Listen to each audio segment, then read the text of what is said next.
Something that always makes me really happy in interviews is when someone can tell me about a bug they found in a game that they reported to the developers.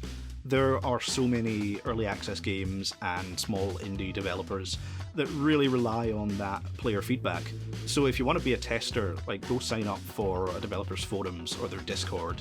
So my job as a technical level designer covers lots of different disciplines like programming, art, design. So it's important that they get a good wide skill set amongst all of the different things that you could be doing in the industry, because one of the main roles that I have is to be kind of a connection between the different disciplines. Apart from the regular technical stuff that you would learn at the universities, I would say observing in general, real life, because you can develop your eye for detail, lights, shadows, only if you observe how light works in real life.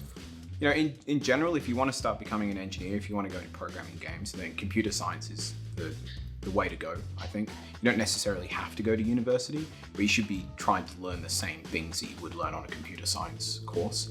To get my job as a concept artist, someone just needs to be drawing, and drawing a lot, and drawing lots of different things.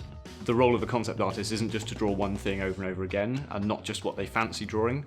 The job is to draw the best thing for the project. So if you're the best at drawing robots in the world and all you draw is robots, robots, robots, you're useless on a project which doesn't need robots. If you want to work in narrative as a writer or a narrative designer, you should be creating things. As a writer, you should be writing, whether it's short stories, radio plays, comics. You also need to get used to writing in interactive formats. When you're writing at home, you can write in engines like Twine or Ink or Bitsy or AGS, easy to use engines you can use at home and actually learn how to write interactive narratives.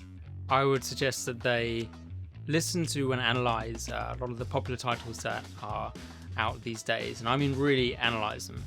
Download videos from YouTube and look at the waveforms, and there's a lot of comparison videos as well online between the guns that sound like this in one game compared to another in another game, and they're really useful for actually understanding how people have designed certain sounds.